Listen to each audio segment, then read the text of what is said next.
नमस्कार एजुकेटर्स। आज इस वीडियो में बात करेंगे, जब आप एक डिजिटल बोर्ड परचेज करने जाते हैं तो आप सबसे ज़्यादा कंफ्यूज होते हैं कि आपको ओपीएस डिवाइस लेनी चाहिए या नहीं लेना चाहिए। बहुत सारे लोग आपको सजेस्ट करते हैं कि आपको ओपीएस परचेज करना चाहिए, बहुत सारे लोग आपसे मना करते हैं कि ओपीएस परचेज नहीं करनी चाहिए। आज इस वीडियो में इसी कंफ्यूजन को हम दूर करेंगे। आइए चलिए शुरू करते हैं। ये जो मेरे हाथ में है ये है एक ओपीएस डिवाइस, और इस डिवाइस का क्या यूज है। ये डिवाइस एक छोटा सा कंप्यूटर, और इसके अंदर जो ऑपरेटिंग सिस्टम है वो है विंडोज। हमारा जो इंटरेक्टिव फ्लैट पैनल होता है, इसके अंदर जो ऑपरेटिंग सिस्टम लगा होता है वो होता है हमारा एंड्रॉयड। यानी कि हमारा जो इंटरेक्टिव फ्लैट पैनल को एंड्रॉयड से विंडोज बनाने के लिए हमें ओपीएस डिवाइस की रिक्वायरमेंट। बेसिकली ये ओपीएस डिवाइस को हम कैसे लगाते हैं, इस ओपीएस डिवाइस को आप पीछे से देख सकते होंगे। मैं कैमरे के पास जा रहा हूँ। यहाँ पर पिन के थ्रू इनको ओपीएस के बैक में लगा दिया जाता है और ये दिखाई नहीं देता। तो जब इस डिवाइस को लगा देते हैं तो हमारे इंटरेक्टिव फ्लैट पैनल के अंदर दो तरह के ऑपरेटिंग सिस्टम आ जाते हैं। एंड्रॉयड ऑलरेडी है, और जब आप इसको लगा देते हैं तो वो विंडोज भी हो जाता है। तो बहुत सारे ऐसे काम हैं जो आपके विंडोज ऑपरेटिंग सिस्टम पर वर्क करते हैं। उन सारे लोगों को ये ओपीएस लेना चाहिए। अब आपको कैसे पता चलेगा कि आपका कौन सा काम आपका विंडोज पे चलेगा, कौन सा काम आपका एंड्रॉयड पे चलेगा। इसके लिए ही आपको ऐसी ऑर्गेनाइजेशन का सिलेक्शन करना होता है जहां उसका एक्सपीरियंस सेंटर हो या उसके पास कुछ एक्सपीरियंस हो। जब आप उसकी सपोर्ट टीम से बात करते हैं, उसकी आप सेल्स टीम से बात करते हैं, तो वो आपको सारा प्रॉपरली गाइड करती है।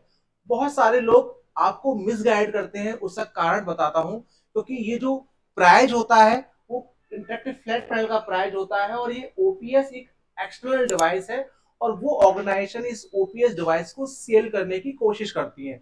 जब इसको वो सेल करती हैं तो कुछ ना कुछ इस पर भी उन्हें प्रॉफिट होता है। बिकॉज ऑफ प्रॉफिट वो आपको ये दोनों डिवाइसेस लेने के लिए बोलते हैं।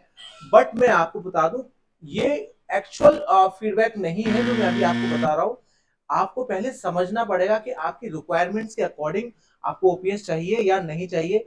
इसके लिए सबसे पहले सेलेक्ट करना है आपको एक एक्सपीरियंस ऑर्गेनाइजेशन का, जो आपको सही गाइड करे, ना ही अपने प्रॉफिट और लॉस की वजह से आपको ये ओपीएस दे। मैं बता दूं कि कहाँ कहाँ बहुत ज्यादा रिक्वायरमेंट्स आती है। जैसे कि बहुत सारे एकेडमिक्स के जो टीचर हैं उनको इसकी रिक्वायरमेंट्स बहुत ही कम होती है। अगर कोई कंप्यूटर का टीचर है और वो उसको लेना चाहता है तो वहां उसको इस ओपीएस की रिक्वायरमेंट्स होगी, क्योंकि उसको विंडोज के अंदर बच्चों को पढ़ाना होता है। अदरवाइज 95% की जो सॉफ्टवेयर है, मैं बात करूं जो ऐप है, वो आज एकेडमिक की इस पैनल पर चल जाती है। ये स्मार्ट शेयर का पैनल है, ये कंफर्टेबल है बहुत सारी ऐप चलाने के लिए, तो आप इसको यूज कर सकते हैं। सेकंड मैं आपको बताना चाहता हूं कि कंपटीशन के अंदर कुछ टीचर्स हैं जहां नोट थ्री सॉफ्टवेयर उनको चलाने की आदत है या उसके थ्रू उनको पढ़ाने की आदत है। जो नोट थ्री सॉफ्टवेयर पढ़ाना चाहते हैं, नोट थ्री सॉफ्टवेयर वो चलता है विंडोज के अंदर, तो वहां पर आपको ये ओपीएस डिवाइस आपको परचेज करनी होती है।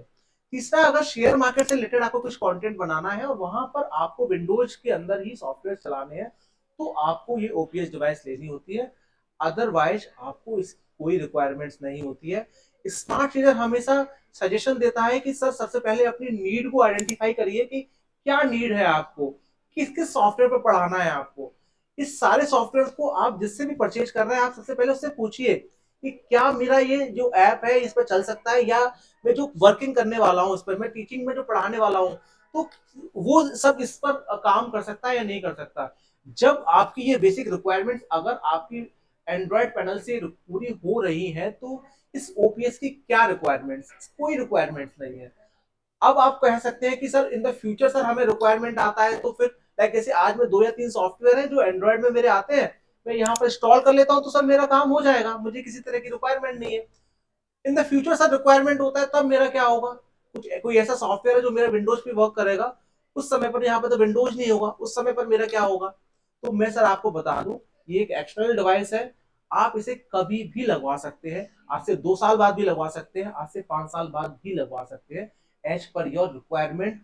और इसको लगाने में कोई टाइम नहीं लगता है, बहुत इजी है। पीछे इसके स्लॉट दिए हैं, स्लॉट को बहुत इजी से, लाइक जैसे पेन ड्राइव लगाते हैं, सेम आप इसे बैक में पैनल में लगा देते हैं, और इजी टू यूज है, आप आसानी से यूज करते हैं। आपके पास इतना पैसा है कि आपको कोई प्रॉब्लम नहीं है, आज भी आप इन्वेस्टमेंट कर सकते हैं, तो आप ओपीएस के साथ पैनल ले सकते हैं। अगर आपको लगता है कि अभी मैं अपनी ऑनलाइन टीचिंग को ज्यादा इन्वेस्टमेंट नहीं है, इस वजह से मैं किस तरह से बेसिक स्टार्टअप के साथ स्टार्ट कर सकता हूं, तो बेसिक स्टार्टअप करने वाले को सर मैं मना करूंगा कि इस ओपीएस डिवाइस को आप मत लीजिए।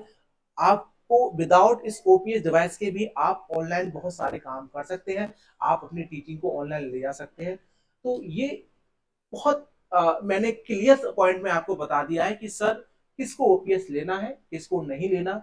अगर आपने ये वीडियो देख लिया तो मैं समझ सकता हूँ कि आपकी प्रॉब्लम सॉल्व हो गई होगी। अभी तक आपकी प्रॉब्लम नहीं सॉल्व हुई तो ये नीचे नंबर आ रहा है, हमारी सपोर्ट टीम से, हमारी सेल्स टीम से बात करिए। सेल्स के लिए बात मत करिए, आप अपनी प्रॉब्लम का सोल्यूशन के लिए बात करिए। हमारी टीम सपोर्ट उन लोगों को भी देती है जो हमसे कोई प्रोडक्ट परचेज नहीं करते हैं। तो किसी तरह का कोई भी डाउट है तो हमारे दिए हुए नंबर पर कॉल करिए और ट्रू सजेशन हमारी ऑर्गेनाइजेशन से आप ले सकते हैं। हमारी मेरा ये वीडियो आपको कैसा लगा, आपकी प्रॉब्लम सॉल्व हुई या अभी तक स्टिल आपकी प्रॉब्लम पेंडिंग है, मुझे कमेंट करके बताइए। मिलते हैं किसी वीडियो में किसी नए टॉपिक पर, तब तक थैंक यू सो मच।